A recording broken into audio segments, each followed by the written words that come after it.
Bienvenue à Synchronicité, l'éveil de la conscience, animé par Isabelle Savoie-Churchill.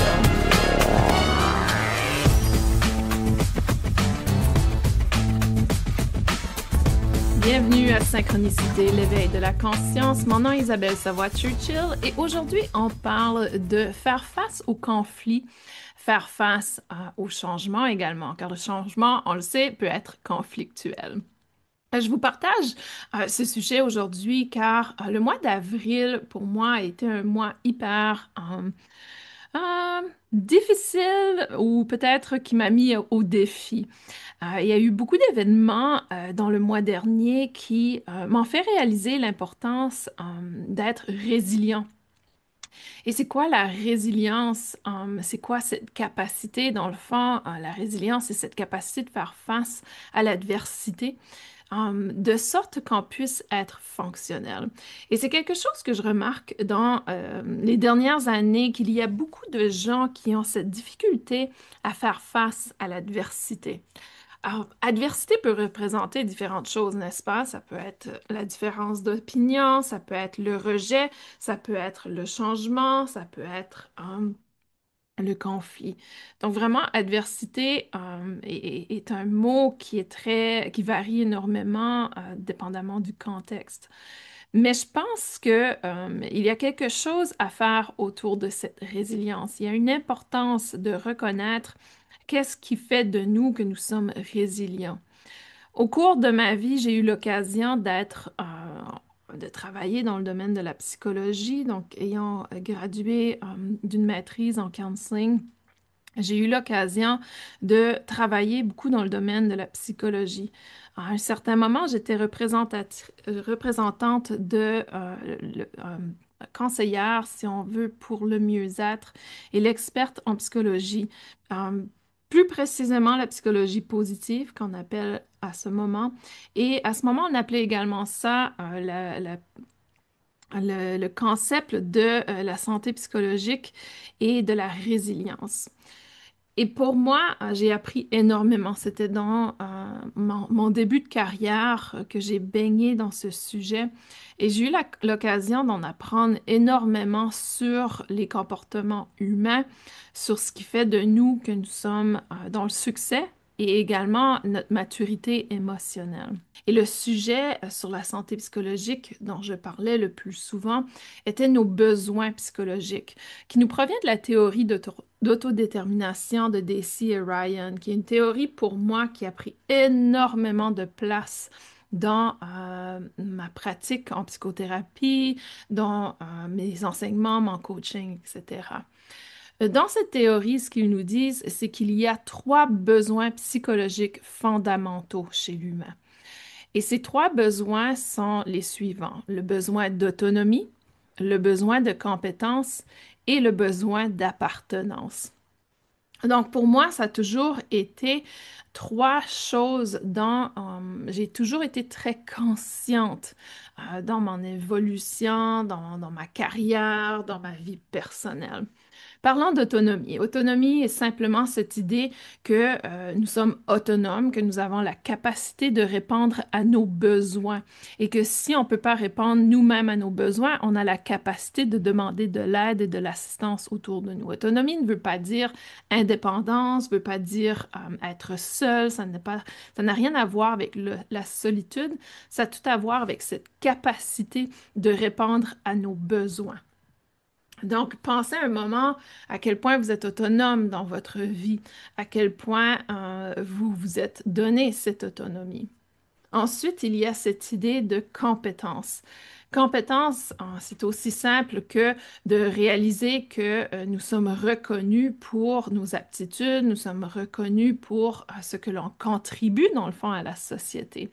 Donc, est-ce que ce besoin de compétence est répandu chez vous également? Et le troisième besoin est le besoin d'appartenance. Et ça, c'est un besoin, selon moi, qui est primaire chez l'humain. C'est ce besoin de connexion, de connecter avec les gens, que ce soit au travail, que ce soit dans la communauté, que ce soit dans le social. C'est cette idée très, très essentielle d'avoir ses besoins. Pourquoi je vous parle de ça? Parce que lorsque nos trois besoins sont répandus de façon saine, on a une plus grande capacité de résilience. On a une plus grande capacité de faire face à l'adversité. Et pour moi, ça a toujours été quelque chose que je réévalue constamment. Est-ce que mon besoin de compétence est nourri? Est-ce que mon besoin d'autonomie est nourri? Est-ce que mon besoin d'appartenance est nourri? Donc vraiment, dans cette perspective, on va voir les trois besoins que j'appelle le CAA. Et au travers du CAA, besoin, compétence, autonomie, appartenance, quel est le besoin qui est peut-être le moins répandu dans le moment présent? Parce que je peux vous dire que si ces besoins ne sont pas répandus chez vous, vous ne serez pas résilient, vous n'aurez pas la capacité à faire face à de l'adversité. D'accord?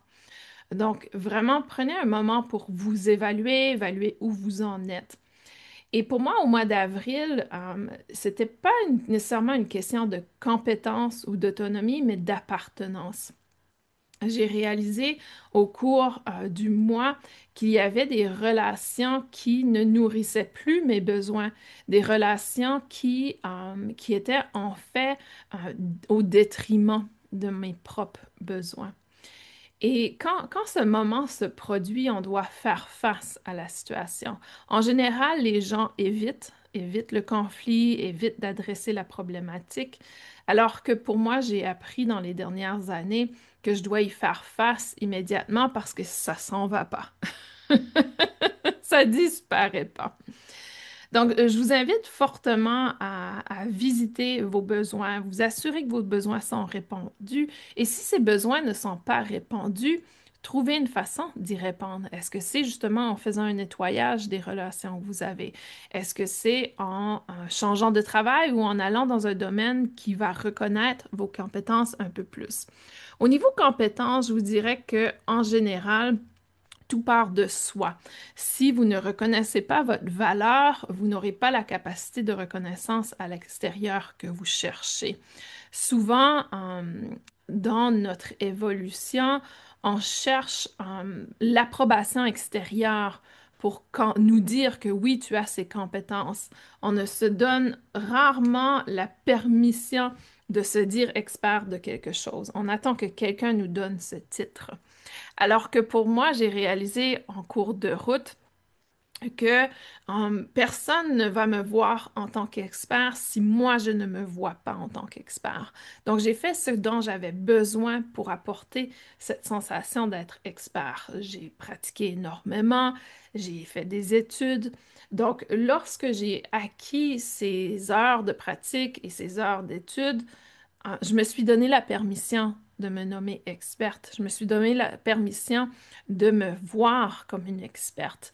Et c'est pour ça que dans toute ma carrière, j'ai eu des rôles très, très importants en termes de leadership, dans le sens où on me donnait beaucoup de responsabilités, alors qu'aujourd'hui, je me retrouve presque à 45 ans. J'ai énormément d'expérience dans des domaines que la plupart des gens vont avoir de l'expérience après la quarantaine, alors que pour moi, toutes ces expériences sont venues dans ma vingtaine. Et je vous dirais que c'est vraiment un état d'esprit, n'est-ce pas? Pour moi, j'ai été chanceuse, j'ai grandi dans une famille qui nous encourageait vraiment à être nous-mêmes, qui nous acceptait pour qui on était. Et malgré que je proviens d'une famille qui n'avait pas une éducation secondaire, post-secondaire, ou secondaire, je devrais dire, pour certains, à un certain moment, on était tous à l'école. Mes deux parents, mon frère et ma sœur, on était tous à l'école. Mais tout ça pour dire que peu importe d'où vous provenez, peu importe de votre passé, vous avez cette capacité de créer votre futur. Il y a cette expression qui dit pour déterminer où vous en êtes aujourd'hui, regardez dans votre passé et pour déterminer votre futur, regardez votre présent.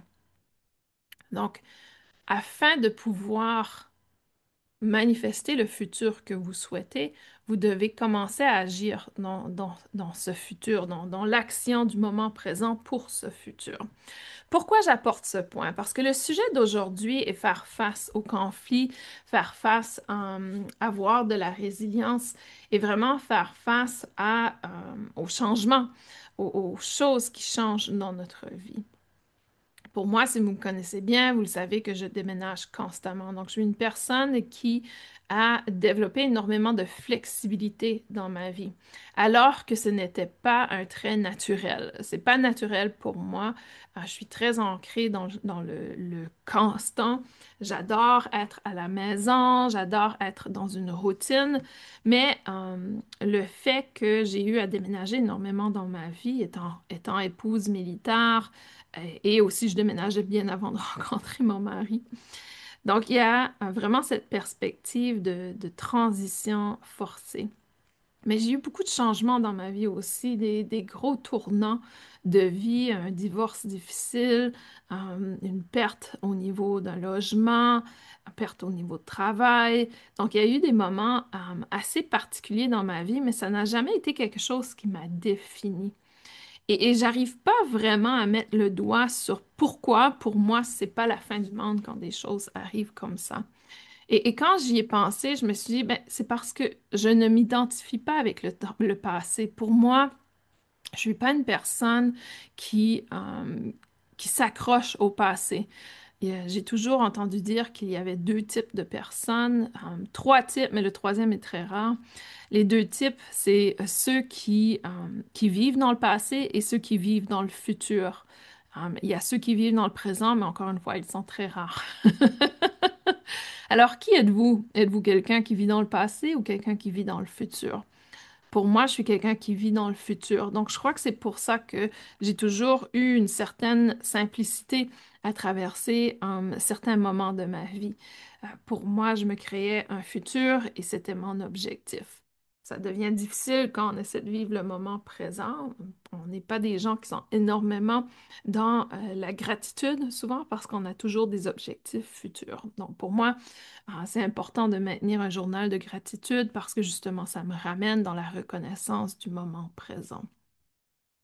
Mais quand on a des choses difficiles, des choix difficiles à faire, des changements qui se viennent, et je sais que beaucoup d'entre vous sont bouleversés de certaines choses, on a le choix d'approcher cette situation avec soit avec peur ou soit avec confiance. On ne peut pas être entre les deux. On est soit dans la peur ou on est dans la confiance. Il y a pas d'entre-deux, selon moi. Pourquoi il n'y a pas d'entre-deux? Parce que c'est soit que tu arrives à lâcher prise ou soit que tu es dans le contrôle de la situation. Mes guides disaient, il n'y a rien entre deux. Il n'y a rien, soit que tu as lâché prise, soit que tu n'as pas lâché prise. Tu peux pas être entre les deux. Et c'est vrai quand tu y penses. Tu as soit lâché prise ou tu ne l'as pas laissé. Et c'est complètement vrai quand on réfléchit à ça et on contemple un peu notre vie. Il y a des choses qu'on a réussi à lâcher prise complètement et d'autres qui sont encore en arrière-plan. Je vous donne un exemple. Ce mois-ci, je vous disais que c'était un mois qui a été très difficile pour moi au niveau émotionnel, situationnel, relationnel. Et l'une des difficultés qui s'est présentée, j'ai pas osé en parler au départ parce qu'on n'avait pas suffisamment d'informations, mais vous le savez, je suis une personne qui est très transparente et qui ne cache pas grand-chose de ma vie personnelle. Et récemment, on nous a annoncé que le cancer de ma maman était revenu. Et ceci est la troisième récidive, hein, donc c'est la troisième fois que son cancer revient. Et lorsqu'on m'a annoncé, ça a été vraiment une grosse surprise pour moi, surtout que son dernier diagnose, donc le deuxième retour, était 2 ans, moins de 2 ans passés, ou presque 2 ans exactement passés. Elle a réussi à se libérer du cancer très rapidement. À l'intérieur de 6 mois, le cancer était parti. Donc, le fait que c'est de retour, Ça m'a vraiment dérangée, ça m'a bouleversée en même temps. Je savais qu'il fallait que je sois forte pour elle parce que j'ai compris il y a longtemps que lorsqu'on nourrit des situations comme ça avec de la pitié, avec de la tristesse, avec du désespoir, on n'aide pas du tout le processus naturel de guérison de la personne. Et c'est comme si on ne fait pas confiance, justement, hein. C'est soit qu'on est dans la peur, soit qu'on est dans la confiance. Et quand on a des réactions face à des informations comme ça, c'est souvent dans les peurs. Parce que si moi, j'avais confiance à 100% que ma maman peut guérir ce cancer, on ne réagirait pas avec tristesse, n'est-ce pas? Ça serait, ah, OK, c'est juste un autre petit pépin dans ta vie et on va réussir à le résoudre. Donc, quand elle m'a annoncé, et je vous dis, ça a été un processus de quelques secondes, sur un moment surprise, et c'est ça les émotions. Les émotions, elles ne perdurent que quelques secondes dans le corps. Donc, si on est alerte et conscient à ces quelques secondes et qu'on est conscient de ne pas nourrir l'émotion avec une histoire du passé, n'est-ce pas? On va réussir à passer au travers des émotions très rapidement. Donc, durant ma conversation avec ma maman, j'ai passé par la surprise, 30 secondes de surprise, 30 secondes de peur, et ensuite, on a transformé cette conversation en, ben, écoute, c'est la troisième fois, on dit toujours jamais 203. Les deux premières fois, tu as réussi à te libérer du cancer très facilement. La première fois était un peu plus difficile au niveau physique, mais la deuxième, ça a été une brise. Donc, je me dis, pourquoi pas là une troisième fois? Et ma maman m'a dit qu'elle voulait absolument pas faire de la chimiothérapie, et je la comprends, hein. Il n'y a rien de joyeux dans la chimiothérapie. Donc, je me suis dit, écoute, on va attendre de voir le spécialiste, on va voir comment ça se produit. Et de toute façon, euh, tu auras des options sûrement au niveau traitement. Et, et je lui avais dit, tu sais, le cancer est probablement la maladie qui est la plus recherchée dans le monde, donc les traitements changent constamment. Donc, je lui ai conseillé quelques techniques naturelles, étant aromathérapeute clinique, donc je lui ai suggéré quelques outils qu'on avait utilisés la dernière fois et qui avaient bien fonctionné pour elle. On a commencé à renforcer son cuir chevelu, juste au cas où qu'elle devait faire de la chimio, renforcer son système immunitaire, etc. Donc, on est allé adresser en termes de prévention. Et quelques semaines plus tard, elle a été chanceuse, elle a réussi à voir le spécialiste, l'oncologue, qui lui a annoncé que le cancer n'était pas suffisamment avancé pour commencer la chimiothérapie. Il s'est dit que dans le fond, ça apporterait plus de tort à son corps que d'autres choses, qu'il allait simplement maintenir un œil sur elle, et avoir des consultations. Et cette nouvelle a été vraiment, pour moi, je l'ai vu comme une bénédiction, dans le sens où je me suis dit, OK, c'est l'occasion parfaite de démontrer à ma maman de démontrer qu'elle peut guérir naturellement, qu'elle a cette capacité à l'intérieur d'elle. Donc, ce sont des nouvelles qui sont difficiles et posez-vous la question, comment vous réagiriez si c'était vous, qui étiez dans cette situation? Et la réaction en dit beaucoup sur notre cheminement, où on en est. Je ne prétends pas du tout être supérieure à qui que ce soit ou être meilleure dans quoi que ce soit. Et je ne prétends pas non plus avoir terminé mon cheminement. Mais je peux vous dire que le fait d'avoir eu plusieurs expériences, plusieurs difficultés, plusieurs défis dans ma vie, euh, m'outille aujourd'hui à faire face à ce genre de situation d'une façon différente. Souvent, quand les gens sont résilients, c'est parce qu'ils ont eu énormément d'adversité dans leur vie et qu'ils ont compris que l'adversité fait partie de la vie et que la seule façon qu'on peut euh, se donner un point de répit par rapport à cette adversité, c'est de maîtriser nos réactions. Vraiment, la seule chose qu'on peut contrôler, c'est notre réaction face aux situations. Donc, dans l'aspect du changement, il y a plusieurs phases. Ça fait penser un peu aux phases du deuil, si on veut. On a plusieurs phases émotionnelles, des phases du déni, des phases de résistance. Et plus on passe du temps dans cette résistance au changement, plus on souffre. Et moi, c'est ça que j'ai compris rapidement, c'est que la souffrance vient avec la résistance. Si on accepte, on accueille et on fait confiance, il n'y a plus de souffrance. Il n'y a plus de cet aspect de se torturer mentalement avec le qu'est-ce qui pourrait arriver, dans le fond. Donc, tout ça est très facile pour moi d'en parler aujourd'hui parce que j'ai pris du recul face au changement, j'ai pris du recul face à l'adversité. Donc, pour vous, vous êtes peut-être dans un endroit où vous vivez justement cette annonce du cancer, où vous vivez un divorce, ou peut-être que vous vivez un abus quelconque, etc. Et comment vous en sortir à partir de là? La première chose que je vous dirais, c'est d'aller dans le besoin d'appartenance. Allez chercher les personnes sur qui vous pouvez compter. Et si vous me dites, Isabelle, j'ai personne sur qui je peux compter, c'est le temps d'aller chercher de l'aide professionnelle, d'accord? C'est le temps d'aller construire vos ressources professionnelles, votre équipe professionnelle qui vous accompagnera dans ce parcours. Pourquoi? Et votre équipe personnelle peut être votre médecin de famille, peut être un psychologue, peut être un thérapeute, peut être votre voisin qui est professionnel dans un domaine et qui peut vous accompagner, que ce soit au niveau d'être ambassadeur à la victime, etc. Mais je peux vous garantir qu'il y a des gens dans votre communauté qui souhaitent vous aider. Je peux vous garantir qu'il y a des gens, que ce soit peut-être que vous appartenez à une communauté religieuse et qu'il y a des gens, le prêtre, quelqu'un qui peut vous accompagner.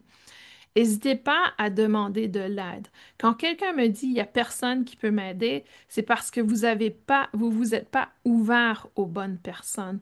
Vous n'êtes pas allé chercher l'aide où l'aide existe. Et souvent, on a peur de s'ouvrir aux inconnus, n'est-ce pas? Mais c'est souvent dans cette ouverture, dans ce moment de vulnérabilité, qu'on prend son envol, qu'on arrive à connecter avec les bonnes personnes. Donc, je vous invite fortement, si vous n'avez pas une personne de confiance, une personne qui vous appuie, qui vous supporte dans votre parcours, je vous invite à trouver cette personne. Et encore une fois, ça peut être une aide professionnelle. Vous pouvez en parler à votre médecin de famille et lui dire, écoute, j'ai énormément de difficultés avec ci, avec ça. Est-ce que vous avez une personne à me conseiller? Regardez les associations, les organisations qui existent dans votre communauté. Vous allez trouver de l'aide. Je peux vous garantir qu'il y a des gens qui sont là pour aider et qui sont bienveillants et qui vont vous accompagner. Mais il suffit de vous ouvrir. Et ça, c'est la pièce manquante souvent dans ce parcours. Donc, la première chose, c'est de répondre à votre besoin d'appartenance. Et ensuite, tranquillement, trouver votre autonomie. Trouver l'autonomie, ça veut dire commencer à faire des choix. Et ça peut être des choix très simples. Est-ce que ce matin, vous avez choisi de faire votre lit ou pas? J'ai un ami, j'ai grandi avec un ami qui disait, moi, un jour, je vais écrire un livre et ça va être, la première phrase ou le nom du livre va être le jour où j'ai choisi de faire mon lit. Et je trouve ça tellement brillant parce que vous savez, juste le choix de faire son lit détermine énormément notre journée. Est-ce que vous avez fait votre lit ce matin? Et pourquoi je dis ça? Parce que notre environnement physique est un miroir parfait de notre réalité, de notre vie.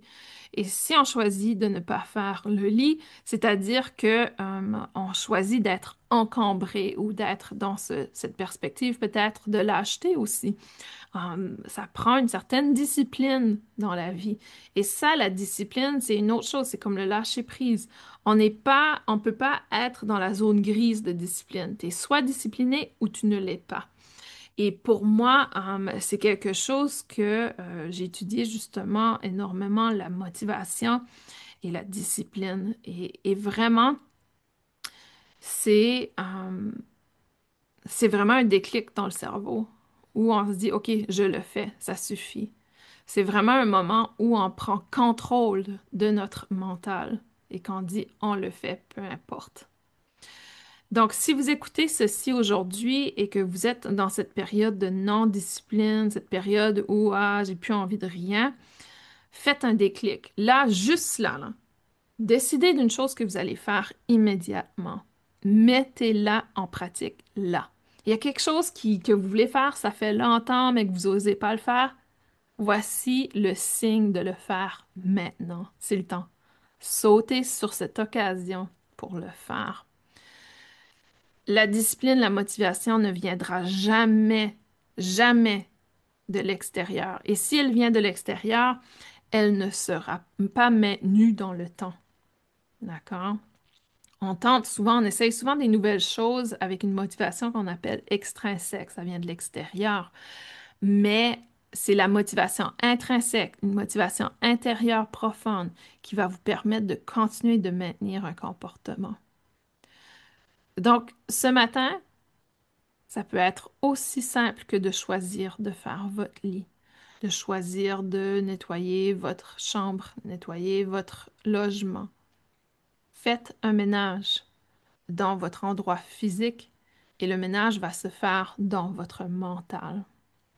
Pour moi, à chaque fois que j'ai besoin de clarté dans ma vie, je nettoie mon cabinet, je nettoie ma maison, je purifie ma maison, mon logement, mon cabinet est dans ma maison. Donc, pour moi, c'est important. Juste le fait de faire ce geste physique est un engagement envers soi-même, une démonstration que nous sommes autonomes, nous avons la capacité de faire des choix et voici la première étape pour apporter de la clarté dans ma vie. C'est hyper important. Donc, voyez vraiment votre environnement physique comme un miroir de votre mental. Je le sais quand les choses ne vont pas pour moi, quand je commence à accumuler plein de choses dans la maison et que la maison est très embarrassée. Et là, je regarde mon bureau et je pense que c'est le temps que je fasse un ménage sur mon bureau. Il y a des livres un peu partout. C'est un peu encombré. Sauf que ma maison est pas si mal. Mais tout ça pour dire que faites un choix. Choisissez. Et quand vous faites des choix, posez-vous la question, est-ce que ce choix est en alignement avec le futur que je souhaite? Est-ce que ce choix est en alignement avec qui je suis ou qui je souhaite être? Hmm? Donc, est-ce que je vais choisir de faire une sieste pour éviter quelque chose ou est-ce que je choisis de faire une sieste pour régénérer mon corps physique? Est-ce que je choisis de faire telle action parce que ça vient nourrir quelque chose de grand en moi ou est-ce que je le fais par lâcheté? Est-ce que je le fais par désespoir, etc., par peur également? Donc, il faut vraiment se pencher sur cette idée. Est-ce que je prends une décision par peur ou est-ce que je prends une décision par confiance? J'ai confiance. Donc, faire face à l'adversité, faire face au changement, ça prend du courage. Et ce courage, il existe, il est là, il est à l'intérieur de vous. Vous n'avez pas besoin d'être une personne courageuse pour trouver le courage à l'intérieur de vous. Le courage est là et c'est ce déclic. C'est un moment, ça prend une seconde de prendre cette décision. Une seconde, et je dirais même pas une seconde. Là, ça suffit, je le fais. Vous voyez? Et souvent, il y a cette croyance, et j'en ai déjà parlé dans ce podcast, il y a cette croyance que on est dans le domaine spirituel, énergétique, et si les choses sont difficiles, c'est parce qu'elles doivent pas se passer. Écoutez, pour moi, l'une des choses les plus difficiles que j'ai fait, c'est d'écrire une formation en Reiki. Et si je ne l'avais pas fait, si je ne m'étais pas disciplinée à le faire, je ne serais pas ici aujourd'hui. Donc pour moi, la chose la plus difficile que j'ai dû faire dans ma vie et en même temps la chose la plus belle qui m'a apporté le plus de succès et d'opportunités jusqu'à aujourd'hui. Donc, si on se base sur cette croyance que ce qui doit se faire doit être facile et simple, Non, ça s'applique pas du tout dans mon cas. Et souvent, dans mon cas, les plus beaux moments de ma vie ont été suivis des moments les plus difficiles. Les moments où j'ai dû démontrer du courage, où j'ai dû être dans cette discipline. Quand j'ai tout perdu, quand j'ai eu mon divorce avec mon premier mari, ça a été vraiment une détruite totale de mon identité, de qui j'étais. Ça a été la chose la plus difficile au niveau personnel. Et j'ai tout perdu, ou j'ai eu l'impression de tout perdre, sauf Maya, mon chien. Mais j'ai tout reconstruit par la suite. Et aujourd'hui, je regarde cet événement comme, oui, l'événement le plus difficile, le plus marquant de ma vie personnelle, mais en même temps le plus nécessaire. Mm. Ça a été un tournant très important dans ma vie. Donc pour moi, je suis pas du tout dans cette croyance que quand les choses doivent arriver, tout est simple. La simplicité, c'est nous qui la créons au travers de notre mental. Et à ce moment-ci, même si on travaille très fort sur quelque chose, euh, ça, ça ne veut pas dire que ce n'est pas fait pour arriver. Par contre, il y a un certain moment où on doit choisir de lâcher prise, où les choses, pour moi, quand il y a ces difficultés, c'est peut-être juste pas un aspect final, mais plutôt un aspect de redirection.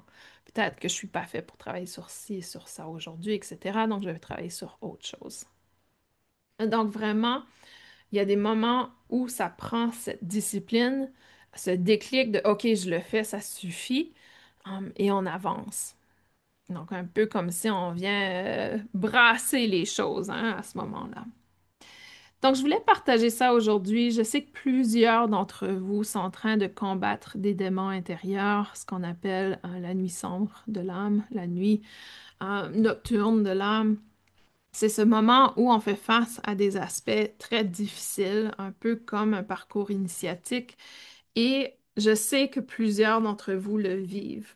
Mais sachez que vous le vivez parce que c'est une redirection, parce qu'on vous invite à percevoir la vie différemment, parce qu'on vous invite à faire des choix différents. On vous invite à créer des cercles d'amis différents ou on vous invite à créer une nouvelle relation amoureuse également. Ça arrive, ça m'est arrivé et ça va arriver à d'autres personnes. Donc, c'est vraiment quelque chose qui est pour notre plus grand bien. Et c'est là ce qui est difficile quand on est dans cette période des plus bas du bas. On a de la difficulté à réaliser que ça se passe pour notre plus grand bien. Mais des fois, c'est nécessaire. Et j'ai eu quelques moments comme ça dans ma vie où on frappe très bas, on doit tout arrêter. En anglais, c'est le mot depress, dépression. Et depress veut aussi dire deep rest, donc une détente très profonde.